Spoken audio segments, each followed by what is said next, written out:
Do you remember that Chase ATM glitch where people were essentially depositing fake checks into their own bank accounts, essentially committing fraud on themselves?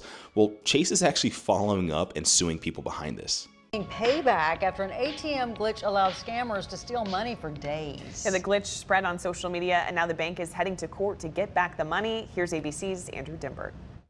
This morning, a lesson from JP Morgan Chase. If it seems too good to be true, it probably is. This is why I think it's really important that you don't believe everything you see on the internet. There's no such thing as free money. In late August, some Chase customers were able to withdraw money from ATMs by writing fraudulent checks to themselves, then immediately withdrawing cash before the checks bounced. Typically, only a fraction of a check's value is immediately available until the check clears. But a glitch at Chase allowed customers to withdraw much larger amounts in that time. Taking advantage of the glitch, which quickly went viral on social media, was essentially check fraud. And now the bank is taking legal action, suing 4 customers for a total of $662,000. In one case, a Houston man, over a 2-day period, was able to withdraw most of a $335,000 check, which later bounced. The bank says he still owes more than $290,000. Chase was pretty on top of it. Within a day, it was all fixed, and people that were doing this were seeing big holds on their accounts or huge negative balances. Bank errors in your favor are almost never in your favor. In court documents, the bank saying fraud is a crime that impacts everyone and undermines trust in the banking system.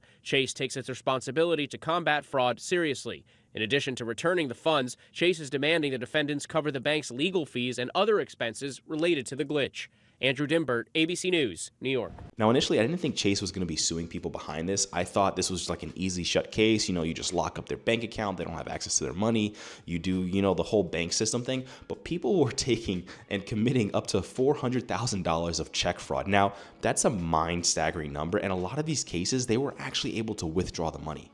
Now, if you look at news articles like this, where JP Morgan and Chase is suing customers over infinite money bank ATM scam, and how this trend shot across social media with TikTok users broadcasting how to deposit the fraudulent checks and actually walk away with huge sums of cash, because at the end of the day, TikTok, I guess, breeds stuff like that. But get this, one of the largest fraudulent deposits is a check of $335,000 into the ATM or in their bank account.